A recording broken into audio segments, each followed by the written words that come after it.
انسان سے شرم، حیا، عصمت و عفت، اس کے سارے تصورات کو ختم کر دیا جائے، انسان کو حیوان بنا دیا جائے۔ ایک کتے کو شہوت ہے، جو کتیا مل جائے، چاہے اس کی ماں ہو چاہے اس کی بیٹی ہو، اس سے اس کو استفادہ کر لے گا۔ یہ انسانوں نے کیا قدریں لگا رکھی ہے؟ ماں، بیٹی، بہن، بیوی، کیا فرق ہے ان میں؟ عورت ہے وہ بھی عورت ہے، یہ بھی عورت ہے۔ اور خاندانی نظام کی جڑیں کھود ڈالی جائیں، گویا کہ انسان حیوان بن جائے۔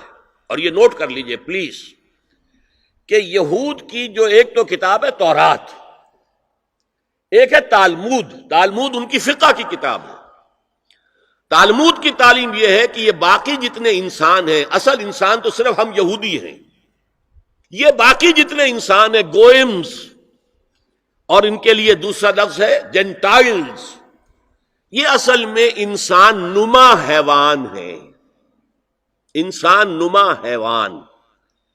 اور جبکہ انسان کا حق ہے حیوان کو استعمال کرنا، ایکسپلائٹ کرنا۔ گھوڑے کو ٹانگے میں بگی میں باندھتے ہیں کہ نہیں، اور بیل کو آپ اپنے ہل میں جوتتے ہیں۔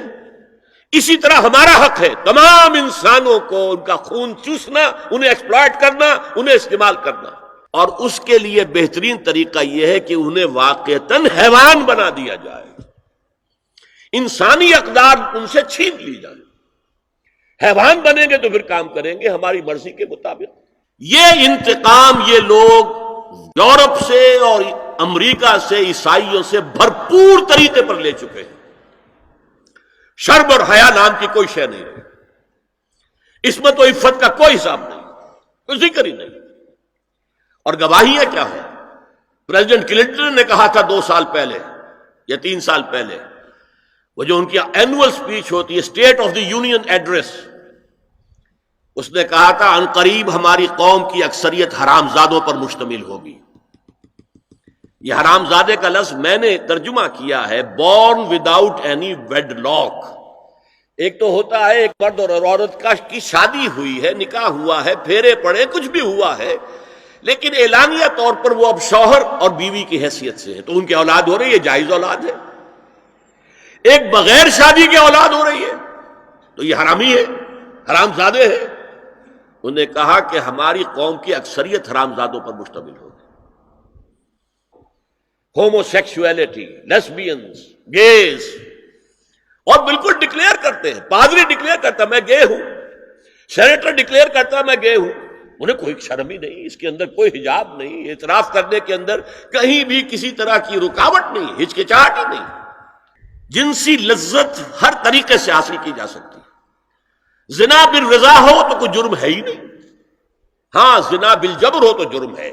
کہ یہ مغرب یہودیوں کی سازش کے تحت اور امریکہ کی عظیم قوت کو استعمال کرتے ہوئے، سول سپریم پاور آن ارتھ، آج یہ ہمارے گرد گھیرا تنگ کرتے چلے آ رہے ہیں کہ ہمارا معاشرتی نظام بھی تلپٹ ہو جائے، درہم برہم ہو جائے، ہماری اقدار بھی ختم ہو جائیں، ہمارے ہاں بھی عورت اور مرد بالکل برابر ہونے کے مدعی ہو کر میدان میں آ جائیں، عورت مرد بن جائے، مرد عورت بن جائے، مردوں کی شادیاں ہو جائیں کہ ایک مرد شوہر اور ایک مرد بیوی، اور رجسٹر ہو جائے شادی۔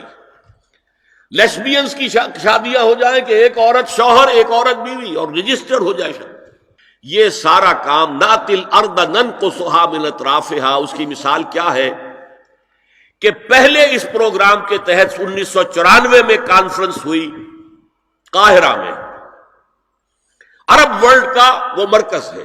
دوسری 1 سال کے بعد کانفرنس کر دی بیجنگ میں، اور اس کے بعد بیجنگ +5 کانفرنس ہوئی ہے۔ نام اس کا کیا تھا کانفرنس کا؟